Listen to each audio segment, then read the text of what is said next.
ನಮಸ್ಕಾರ ಸ್ನೇಹಿತರೆ KS exam ತುಂಬಾ ನ್ಯೂಸ್ ಅಲ್ಲಿದೆ. ಸದನದಲ್ಲೂ ಕೂಡ ಬಜೆಟ್ ಅಧಿವೇಶನ ಕರ್ನಾಟಕ ವಿಧಾನಮಂಡಲದಲ್ಲಿ ನಡೀತಿದೆ, ಅಲ್ಲೂ ಕೂಡ ನ್ಯೂಸ್ ಅಲ್ಲಿದೆ. ಹಾಗಾದ್ರೆ 2024 ರದ್ದಾಗತ್ತಾ? ಸ್ವಪಕ್ಷದವರೇ ಸರ್ಕಾರನೇ ಮಾತಾಡ್ತಾ ಇದೆ ಇದ್ರ ಬಗ್ಗೆ. ಸೊ ಏನಿದ್ರ ಕತೆ ಡೀಟೇಲ್ ಆಗಿ ಡಿಸ್ಕಸ್ ಮಾಡೋಣ. ಸಿ, ಈಗ ಪ್ರಾಬ್ಲಮ್ ಏನು ಅಂತಂದ್ರೆ ನಿಮ್ಗೆ ಗೊತ್ತಿದೆ, ಪರ್ಸನಾಲಿಟಿ ಟೆಸ್ಟ್ ಅಥವಾ ಇಂಟರ್ವ್ಯೂಗೇನೋ 23ನೇ ತಾರೀಕು 3ನೇ ತಿಂಗಳು 2026 ಕರೆದಿದ್ರು. ಓಕೆ, 5ನೇ ತಿಂಗಳ ತನಕ ಇಂಟರ್ವ್ಯೂ ಏನ್ ಆಗ್ಬೇಕು ಅಂತಿತ್ತು. ಸೊ ಅದನ್ನ ಈಗ KPSC ಏನ್ ಮಾಡಿದೆ, ಮುಂದೂಡಿದೆ. ನಿಮ್ಗೆ ಗೊತ್ತಿದೆ ಅಲ್ಲ ಸರ್, 23/3/2023 4/5/2026 ಮೂಲ ದಾಖಲೆಗಳ ಪರಿಶೀಲನೆ ವ್ಯಕ್ತಿತ್ವ ಪರೀಕ್ಷೆ ಏನಿತ್ತು ಅದನ್ನ ಆಡಳಿತಾತ್ಮಕ ಕಾರಣಗಳಿಂದ ಮುಂದೂಡಲಾಗಿದೆ. ಸೊ ಅದನ್ನ ನಾವು ಶೀಘ್ರದಲ್ಲಿ ಪ್ರಕಟಿಸಲಾಗುತ್ತೆ ಅಂತ ಹಾಕಿದ್ದಾರೆ. ಸೊ ಕಾರ್ಯದರ್ಶಿಗಳು ಜ್ಯೋತಿ ಮೇಡಮ್. ಓಕೆ, ಸೊ ಹಾಗಾಗಿ ಇದ್ರ ಬಗ್ಗೆ ನೋಡೋದಾದ್ರೆ ಯಾವಾಗ ಆಗ್ಬೋದು ಗೊತ್ತಿಲ್ಲ. ಇನ್ನು ನೋಡಿ ಏನಕ್ಕೆ ಅಂತಂದ್ರೆ ಇದ್ರ ಬಗ್ಗೆ ಇವರು ರಿಸಲ್ಟ್ ಬಗ್ಗೆ ಮಾತಾಡ್ತಾ ಇದ್ವಿ. ರಿಸಲ್ಟ್ ಆಯ್ತು, ಆಮೇಲೆ ಬೇರೆ ಬೇರೆ ಕಾರಣಗಳು ನೋಡಿದ್ವಿ. ಏನ್ ಕಾರಣಗಳು? ಅಕ್ರಮದ ಆರೋಪಗಳಾಯ್ತು, ಏನ್ ಆರೋಪ ಆಯ್ತು? ಒಂದೇ ರೂಮ್ ಅಲ್ಲಿ 15 ಜನ ಒಂದೇ ಸೀರಿಯಲ್ ನಂಬರ್ ಇರೋ ತುಂಬಾ ಒಂದು ರೂಮ್ಗಳಲ್ಲಿ ಸೆಲೆಕ್ಟ್ ಆಗಿದ್ದಾರೆ ಅಂತ ಇದ್ರ ಬಗ್ಗೆ ಹೆಚ್ಚು ಮಾತಾಡೋಕೋಲ್ಲ, ನಿಮ್ಗೆಲ್ಲ ಗೊತ್ತೇ ಇದೆ, ನ್ಯೂಸ್ ಅಲ್ಲಿ ಇದೆ. ಮತ್ತೆ ಒಂದೇ ಕುಟುಂಬದ ಸದಸ್ಯರು, ಅದರಲ್ಲೂ ಎಸ್ಪೆಷಲಿ ರಾಜಕೀಯ ವ್ಯಕ್ತಿಗಳು, ರಾಜಕೀಯ ಮತ್ತೆ ಅಧಿಕಾರಿಗಳ ಮಕ್ಕಳುಗಳು, ಒಂದೇ ಕುಟುಂಬದವರು ಸೆಲೆಕ್ಟ್ ಆಗಿರ್ತಕ್ಕಂಥದ್ದು ಕೂಡ ಸುದ್ದಿಯಲ್ಲಿದೆ. ಇದು ನಾನು ಹೇಳ್ತಾ ಇರೋದಲ್ಲ, ಓಕೆ, ಅಥವಾ ಬೇರೆ ವಿದ್ಯಾರ್ಥಿ ಸಂಘಟನೆ ಹೇಳ್ತಾ ಇರೋದಲ್ಲ. ಇದನ್ನ ಅವ್ರ ಜೊತೆ ವಿಧಾನ ಮಂಡಲದಲ್ಲೇ ವಿರೋಧ ಪಕ್ಷದ ನಾಯಕರು ಹೇಳ್ತಾರೆ. ವಿರೋಧ ಪಕ್ಷದ ನಾಯಕರಾಗಿರ್ತಕ್ಕಂಥ ಅಶೋಕ್, ಬಿಜೆಪಿ ಪಕ್ಷದ ನಮ್ಮ ಕರ್ನಾಟಕ ಸರ್ಕಾರದ ವಿರೋಧ ಪಕ್ಷದ ನಾಯಕರಾಗಿರ್ತಕ್ಕಂಥ ಅಶೋಕ್ ಅವರೇ ಮಾತಾಡ್ತಾರೆ. ಇನ್ನು ವಿರೋಧ ಪಕ್ಷಗಳು ಕೂಡ CBI ತನಿಖೆ ಒತ್ತಾಯಿಸ್ತಾ ಇದ್ದಾರೆ, ಮತ್ತೆ ವಿದ್ಯಾರ್ಥಿ ಸಂಘಟನೆಗಳು ಒತ್ತಾಯಿಸ್ತಾ ಇದ್ದಾರೆ ಒಂದ್ ಕಡೆ. ಇನ್ನು ಇಲ್ಲಿ ಪ್ರಮುಖವಾಗಿ ಸರ್ಕಾರ ಸಮರ್ಥಿಸ್ಕೋಬೇಕಲ್ವಾ. ಸರ್ಕಾರದ ಒಂದು ಮಂತ್ರಿಗಳೇನಿದ್ದಾರೆ, ಶಿಕ್ಷಣ ಮಂತ್ರಿಯಿಂದ ಹಿಡಿದು, ಓಕೆ, ನಮ್ಮ ಪ್ರಿಯಾಂಕ್ ಖರ್ಗೆ ಅವರಿಂದ ಹಿಡಿದು, ಓಕೆ, ಸೊ ಎಲ್ಲರೂ ಹೇಳ್ತಾ ಇದ್ದಾರೆ ಇಲ್ಲಿ ಭ್ರಷ್ಟಾಚಾರ ಆಗಿದೆ ಅಂತ. ಅವ್ರು ಹೇಳ್ತಾ ಇದ್ದಾರೆ, ಸದನದಲ್ಲಿ ಹೇಳ್ತಾ ಇದ್ದಾರೆ. ಪ್ರಿಯಾಂಕ್ ಖರ್ಗೆ ಅವ್ರು ಏನ್ ಹೇಳಿದ್ರು, ನಾವು ಅವ್ಯಾಹಾರಗಳ ಏನೋ ವಿರೋಧಿ ಕಾಯ್ದೆ ತಂದಿದ್ದೀವಿ, ಅದ್ರ ಪ್ರಕಾರ ಆಕ್ಚುಲಿ 10 ಕೋಟಿ ತನಕ ಈ ತರ ಅವ್ಯಾಹಾರ ನೇಮಕಾತಿಯಲ್ಲಿ ಮಾಡಿದ್ರೆ ಅವ್ರನ್ನ ದಂಡ ಹಾಕ್ಬೋದು, ಮತ್ತೆ ಮುಟ್ಟುಗೋಲು ಹಾಕ್ಬೋದು ಅಂತ ನಾವೇ ಕಾನೂನು ತಂದಿದೀವಿ ಅಂತ ಹೇಳ್ತಾರೆ ಅವ್ರನ್ನೇ. ಬಟ್ ಇಲ್ಲಿ ಆಗಿದೆ ಅಂತಕ್ಕಂಥದ್ದು ಹೇಳ್ತಾರೆ ಭ್ರಷ್ಟಾಚಾರ. ಓಕೆ, ಸೊ ಇನ್ನು KPSC ವರದಿ ಕೇಳ್ತಾರೆ. KPSC ಕಾರ್ಯದರ್ಶಿಗಳು ಏನ್ ಮಾಡ್ತಾರೆ, ಜಸ್ಟ್ 24 hours ಅಲ್ಲಿ ತನಿಖಾ ವರದಿಯನ್ನು ಸಲ್ಲಿಸ್ಬಿಡ್ತಾರೆ. ಏನು CCTV ಪರಿಶೀಲನೆ ಮಾಡಿದೀವಿ, ಯಾವುದೇ ರೀತಿಯಾದ ಅಕ್ರಮದಲ್ಲಿ ಇದೊಂದು ಕಾಕತಾಳೀಯ ಅಂತ ಸರ್ಕಾರಕ್ಕೆ ವರದಿ ಕೊಡ್ತಾರೆ. ಎಸ್, ಇದು ನಿಜನೂ ಇರ್ಬೋದು ಅಥವಾ ಇಲ್ದೇನೂ ಇರೋ, ಅದು ಬೇರೆ. ಅದು ಒಳಗೆ ಏನಾಗಿದೆ ಅದೆಲ್ಲ ಜಾಸ್ತಿ ಮಾತಾಡಕ್ ಹೋಗಲ್ಲ. ಬಟ್ ಏನ್ ನಡೀತಾ ಇದೆ ಅಂತಕ್ಕಂಥದ್ದು. ಹಂಗಾರೆ KPSC ರದ್ದು ಮಾಡ್ಬಿಡುತ್ತಾ ಇದನ್ನ? ಓಕೆ, ಇದು ಇವಾಗಿಂದ ಅಲ್ಲ, ನಾನು ಏನಕ್ಕೆ ಹೇಳ್ತಾ ಇರೋದು ಒಂದು ಸ್ನೇಹಿತರೆ, ಜಸ್ಟ್ ಇದು ಈಗ ಮಾರ್ಕ್ಸ್ ಬಿಟ್ಟಿದ್ದಾರೆ, ಇಂಟರ್ವ್ಯೂಗೆ ವ್ಯಕ್ತಿತ್ವ ಪರೀಕ್ಷೆ ಕರೆದಿದ್ದಾರೆ ಅಂತಲ್ಲ. ಪ್ರಿಲಿಮ್ಸ್ ಇಂದ ಸ್ಟಾರ್ಟ್ ಆಗಿದೆ ಇದು. ಪ್ರಿಲಿಮ್ಸ್ ಇಂದ ಏನಾಯ್ತು, ಕನ್ನಡ ಪ್ರಶ್ನೆ ಪತ್ರಿಕೆಗಳ ಗೊಂದಲ ಆಯ್ತು, ಕನ್ನಡದಲ್ಲಿ ಸರಿಯಾಗಿರ್ಲಿಲ್ಲ ಅಂತ ಎಕ್ಸಾಮ್ ಮಾಡಿದ್ರು ಪ್ರಿಲಿಮ್ಸ್ ನ. ಅಲ್ವಾ ಸರ್, ಎಕ್ಸಾಮ್ ಮಾಡಿದ್ರು. ಎಕ್ಸಾಮ್ ಆದ್ಮೇಲೂ ಕೂಡ ಅಲ್ಲೂ ಕೂಡ ಏನಾಯ್ತು, ಎಕ್ಸಾಮ್ ಆದ್ಮೇಲೂ ಕೂಡ ಅಲ್ಲಿ ಸರಿಯಾಗಿ ಪ್ರಶ್ನೆ ಪತ್ರಿಕೆ ಕನ್ನಡದಲ್ಲಿ ಇರಲಿಲ್ಲ ಅಂತ, ಕನ್ನಡದಲ್ಲಿ ಮೇನ್ಸ್ಗೆ ಸೆಲೆಕ್ಟ್ ಆದವರು ಪ್ರಿಲಿಮ್ಸ್ ಇಂದ ತುಂಬಾ ಕಮ್ಮಿ ಅಂತ ಅಲ್ಲೂ ಕೂಡ ಗೊಂದಲ ಆಯ್ತು. ಆಮೇಲೆ ಅದು ನಿಮ್ಗೆ ಗೊತ್ತಿದೆ, ಕ್ಯಾಟ್ಗೆ ಹೋಯ್ತು, ಅಲ್ಲಿಂದ ಹೈಕೋರ್ಟ್ಗೆ ಹೋಯ್ತು. ಸೊ ಅಲ್ಲೆಲ್ಲ ಸ್ಟೇ ಆಯ್ತು. ಮತ್ತೆ ಒಂದಷ್ಟು ಜನಕ್ಕೆ ಮೇನ್ಸ್ ಎಕ್ಸಾಮ್ಗೂ ಅನುವು ಮಾಡಿಕೊಟ್ರು, ಬರೀಬಿಲ್ಲ. ಕೊನೆ ಮೂಮೆಂಟ್ ಅಲ್ಲಿ ನೈಟ್ ಅವ್ರಿಗೆ ಏನೋ ಒಂದು ಮೇನ್ಸ್ಗೆ ಹಾಲ್ ಟಿಕೆಟ್ ಬಿಟ್ಬಿಟ್ಟು, ಇವೆಲ್ಲ ನಿಮ್ಗೆ ಗೊತ್ತಿದೆ ಏನೇನಾಯ್ತು ಅಂತ. ಇದ್ರ ಬಗ್ಗೆ ನಾನು ಹೆಚ್ಚು ಮಾತಾಡೋಕ್ಕಲ್ಲ, ಜಸ್ಟ್ ಫಾರ್ ಇನ್ಫಾರ್ಮೇಶನ್. ಸೊ ಇಷ್ಟೆಲ್ಲ ಸ್ಟಾರ್ಟಿಂಗ್ ಇಂದ ಆಗ್ತಾ ಇದೆ ಅಂದ್ಮೇಲೆ ಇದ್ರ ಕತೆ ಏನಾಗಿದೆ, ಮುಂದೆ ಏನಾಗುತ್ತೆ? ಹಂಗಾರೆ CBI ಕೊಡ್ತಾರ ಇದನ್ನ? ಯಾಕಂದ್ರೆ ಸರ್ಕಾರದವರೇ ಹೇಳ್ತಾ ಇದಾರೆ, ಸರ್ಕಾರದವರೇ ಕೂಡ ಧ್ವನಿ ಜೋಡಿಸ್ತಾರೆ ವಿರೋಧ ಪಕ್ಷದ ಜೊತೆ, ಇಲ್ಲಿ ಆಗ್ತಾ ಇದೆ ಅಂತ. ವಿರೋಧ ಪಕ್ಷದ ನಾಯಕರು ಒಂದ್ ಕಡೆ ಹೇಳ್ತಾರೆ, KPSC ಅಂತಕ್ಕಂಥದ್ದೇನಿದೆ ಇಲ್ಲಿ ಈಗ ದೊಡ್ಡದಾದ, ಈಗ UP ಉತ್ತರ ಪ್ರದೇಶ UP ಸ್ಟೇಟ್ಗೆ ಹೋದ್ರೆ ದೊಡ್ಡದು, ಕರ್ನಾಟಕದಿಂದ ದೊಡ್ಡದು.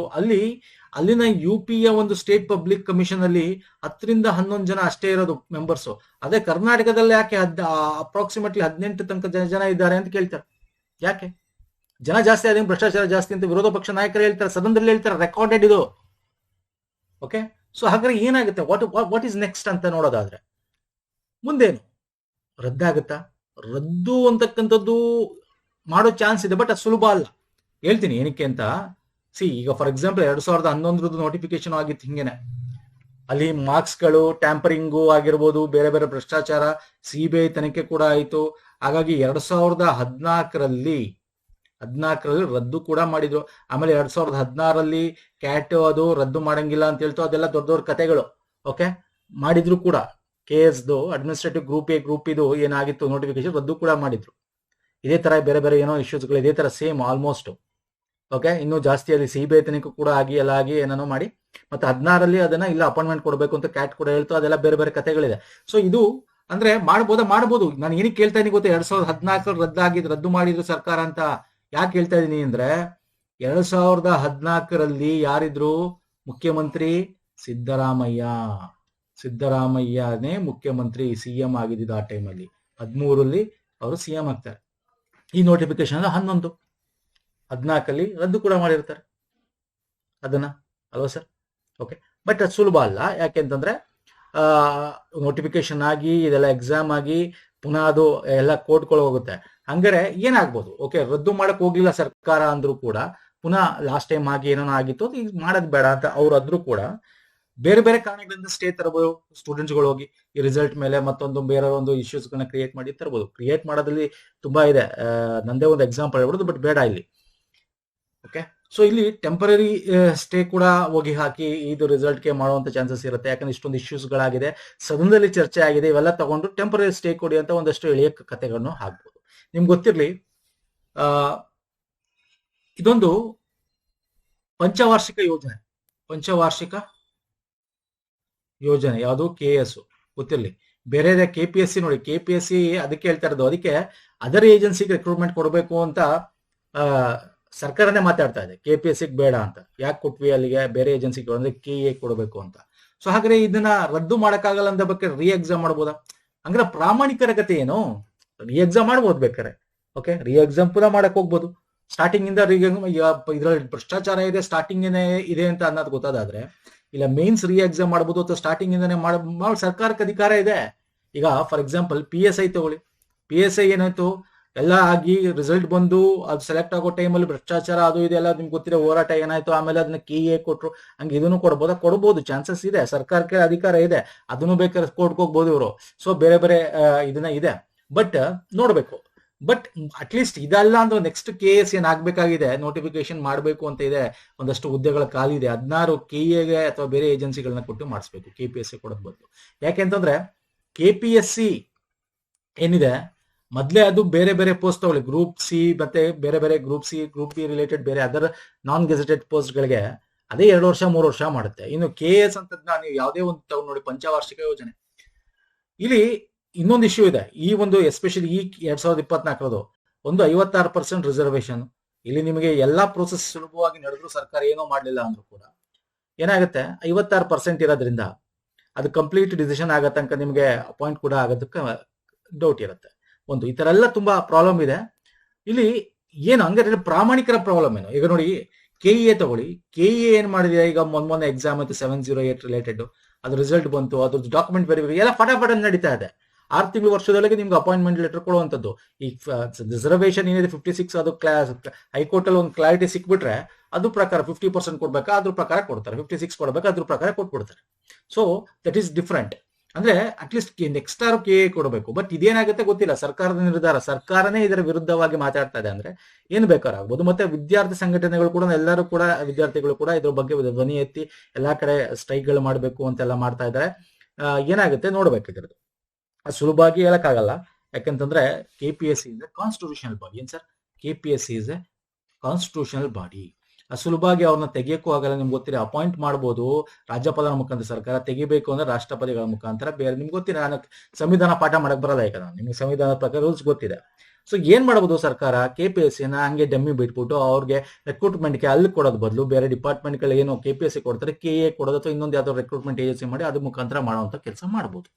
ಓಕೆ, ಸೊ ಇಲ್ಲಿ ಪ್ರಾಮಾಣಿಕರ ಪ್ರಯತ್ನ ಏನಿದೆ, ಪ್ರಾಮಾಣಿಕರು ಇದು ಪ್ರಾಮಾಣಿಕವಾಗಿ ಮಾಡಿದಾರಲ್ಲ, ಅವ್ರ ಕತೆ ಏನು, ಪ್ರಾಮಾಣಿಕ ಅಭ್ಯರ್ಥಿಗಳ ಗತಿ ಏನು ಅಂತ ನೋಡೋದಾದ್ರೆ ಅಂದ್ರೆ ಎಸ್ಪೆಷಲಿ KS ಅಂದ್ರೆ ಗೆಜೆಟೆಡ್, ನಾನು ಹೇಳ್ತಾ ಇರೋದು gazetted group A and B ಗೆ ಸೆಲೆಕ್ಟ್ ಆಗ್ಬೇಕು ನಾನು ಅಂತ ಪ್ರಾಮಾಣಿಕವಾಗಿ ಬರ್ದಿರ್ತಾರಲ್ಲ ಅಂತವ್ರು ನಾನೇನ್ ಹೇಳ್ತೀನಿ ಅಂದ್ರೆ, ನೀವು IAS ಟ್ರೈ ಮಾಡಿರ್ತೀರಾ, ಬಟ್ ಸ್ಟಿಲ್ ಅದಕ್ಕೆ ಹೆಚ್ಚು ಒತ್ತು ಕೊಡಿ. IAS IPS ಅಂದ್ರೆ UPSC ಒತ್ತು ಕೊಡಿ. ಯಾವಾಗ KS ಕಾಲಾಗುತ್ತೆ ಇಲ್ಲೂ ಬರೀರಿ. ಓಕೆ, ಬರೀರಿ. ಆದ್ರೆ ಗ್ಯಾರಂಟಿ ಇಟ್ಕೊಬಿಡಿ KS, ಅಂದ್ರೆ ಬೇರೆ ಡಿಪಾರ್ಟ್ಮೆಂಟ್ ಗಳ ಮುಖಾಂತರ ಮಾಡಿದ್ರೆ ಫೈನ್. KPSC ಮಾಡುತ್ತೆ ಅಂತಂದ್ರೆ ಅಷ್ಟು ಗ್ಯಾರಂಟಿ ಇಟ್ಕೊಳಕ್ ಹೋಗ್ಬಿಡಿ. ಈ ತರ ಟ್ರೈ ಮಾಡಿ. ಬೇಕಾದ್ರೆ SSC ಟ್ರೈ ಮಾಡಿ. SSC ಇಲ್ಲೂ ಕೂಡ ಅಷ್ಟೊಂದು ಭ್ರಷ್ಟಾಚಾರಗಳು ಅದು ಇದು ನಡೀತಾ ಇದೆ, ಬಟ್ ಇಲ್ಲಿ ಅಷ್ಟು ಇಲ್ಲ. ಬಟ್ SSC CGS ಟ್ರೈ ಮಾಡಬಹುದು. ಓಕೆ, ಸೊ ಆತರ ಬೇರೆ ಡಿಪಾರ್ಟ್ಮೆಂಟ್ಗಳನ್ನ, ಅಂದ್ರೆ ಈ ಲೆವೆಲ್ ಪೋಸ್ಟ್ ಕೊಡ್ಬೇಕು ನನಗೆ, group B, group A level gazetted post ಬೇಕು ಅಂದ್ರೆ ಈ ತರ ಡಿವಿಷನ್ಸ್ ಟ್ರೈ ಮಾಡಿ. ಇನ್ನು ಬೇರೆದೆಲ್ಲ ಗ್ರೂಪ್ ಸಿ, ಗ್ರೂಪ್ ಬಿ ಕರ್ನಾಟಕದ ರಿಲೇಟೆಡ್ ಎಕ್ಸಾಮ್ಸ್ಗಳು ನಡೀತಾನೆ ಇರ್ತವೆ. KA ಮುಖಾಂತರ ಅದಕ್ಕೆ ಬರಿತಾನೆ ಇರಿ, ತೊಂದರೆ ಇಲ್ಲ. ಬಟ್ ನಾನು ಹೇಳ್ತಿರೋದು, ಈ ಅಡ್ಮಿನಿಸ್ಟ್ರೇಷನ್ ಪೋಸ್ಟ್ಗೆ ಹೋಗ್ಬೇಕು, ಗೆಜೆಟೆಡ್ ಪೋಸ್ಟ್ಗೆ ಹೋಗ್ಬೇಕು ಅಂದ್ರೆ ಅದನ್ನ ಟ್ರೈ ಮಾಡಿ. ಓಕೆ, ಪ್ರಾಮಾಣಿಕವಾಗಿ ನೀವು ಎಲ್ಲನೂ ಟ್ರೈ ಮಾಡ್ತಾ ಇರಬೇಕು. ಮತ್ತೆ ಬರೀ ಗೌರ್ಮೆಂಟ್ ಒಂದೇ ಅಲ್ಲ, ಪ್ರೈವೇಟ್ ಕೆಲಸ ಮಾಡ್ಕೊಂಡು ಟ್ರೈ ಮಾಡಿ. ಯಾಕಂದ್ರೆ ಇವೆಲ್ಲ ಏನ್ ನಡೀತಾ ಇದೆಯಲ್ಲ, ಇವೆಲ್ಲ ಪಂಚವಾರ್ಷಿಕ ಯೋಜನೆಗಳು ನಡೀತಾ ಇವೆ ಇವಾಗ.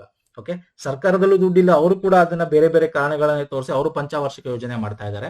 ಇವರು ಕೂಡ ರೆಕ್ರೂಟ್ಮೆಂಟ್ ಏಜೆನ್ಸಿಗಳು ಕೂಡ ಪಂಚವಾರ್ಷಿಕ ಒಳಗೆ ಅವ್ರದ್ದು ಏನೇನೋ ಇರುತ್ತೆ, ಬಟ್ ಮೇಲ್ಗಡೆ ಮಾತ್ರ ಮಾತಾಡ್ತಾರೆ. ಸೊ ಹಾಗಾಗಿ ಏನಾಗುತ್ತೆ ಅಂತ ಹೇಳಕ್ ಬರಲ್ಲ. ಬಟ್ ಕಂಪ್ಲೀಟ್ ರದ್ದಾಗದಂತೂ ಆಗಲ್ಲ, ಸುಲಭ ಅಲ್ಲ ಅದು ಮಾಡಕ್ಕೆ. ಏನ್ ಮಾಡ್ಬೋದು, ಇದನ್ನ ಪುನಃ ರೀತನಿಖೆ ಮಾಡಿಸ್ಬೋದು. ಅಲ್ಲಿ ಸರಿ ಬಂತು ಅಂತ ಹೇಳಿ ಏನಾದ್ರು ಕೋರ್ಟ್ಗೆ ಹೋದ್ರೆ ಅಲ್ಲಿ ತನಿಖೆ ಕೊಡ್ಬಿಟ್ಟು ಇದನ್ನ ಪ್ರೋಸೆಸ್ ಕಂಪ್ಲೀಟ್ ಮಾಡ್ಬೋದು. ಅಥವಾ ತಪ್ಪು ಅಂತ ಗೊತ್ತಾಯ್ತು, ಇಲ್ಲಿ ಭ್ರಷ್ಟಾಚಾರ ನಡೆದಿದೆ ಅಂದ್ರೆ ಅದನ್ನ ಪುನಃ ಎಕ್ಸಾಮ್ ಮಾಡ್ತಕ್ಕಂಥದ್ದಾಗಿರ್ಬೋದು. KA ಮುಖಾಂತರ ಮೇನ್ಸ್ ಎಕ್ಸಾಮ್ ನ ಕೊಡೋದು, ಈ ತರ ಏನಾದ್ರು ಬೇಕಾದ್ರೂ ಮಾಡಬಹುದು, ಏನ್ ಬೇಕಾದ್ರೂ ಆಗ್ಬಹುದು. ಅದನ್ನ ಈಗಲೇ ಹೇಳಕ್ಕಾಗಲ್ಲ. ಓಕೆ, ಸೊ ಒಂದಷ್ಟು ಇನ್ಫಾರ್ಮೇಶನ್ಸ್ ಗಳನ್ನ ಇದ್ರ ಬಗ್ಗೆ ಕ್ಲಾರಿಟಿಗಳನ್ನ ಕೊಟ್ಟಿದೆ ಅನ್ಕೋತೀನಿ. ಎನಿ ಡೌಟ್ಸ್ ನೀವು ಕಮೆಂಟ್ ಅಲ್ಲಿ ಕಮೆಂಟ್ ಮಾಡಿ. ಏನ್ ಮಾಡ್ಬೋದು ಅನ್ಸುತ್ತೆ ಕಮೆಂಟ್ ಮಾಡಿ. ವಿದ್ಯಾರ್ಥಿಗಳ ಅಂದ್ರೆ ಇಲ್ಲಿ ಬೇರೆಯವರ ಆಟ, ಪ್ರಾಮಾಣಿಕ ವಿದ್ಯಾರ್ಥಿಗಳ ಪ್ರಾಣ ಸಂಕಟ. ಇಲ್ಲಿ ಸರ್ಕಾರದ ಕಥೆನೂ ಆಗಿದೆ. ಇನ್ಫಾರ್ಮೇಶನ್ಸ್ ಗಳನ್ನ ಶೇರ್ ಮಾಡ್ತಾ ಇದ್ದೆ. ನಮ್ಮ ಟೆಲಿಗ್ರಾಮ್, ಇನ್ಸ್ಟಾಗ್ರಾಮ್ ಫಾಲೋ ಮಾಡೋದನ್ನ ಮಾಡ್ಕೊಳ್ಳಿ ಸ್ನೇಹಿತರೆ. ನಮಸ್ಕಾರ, ಧನ್ಯವಾದಗಳು.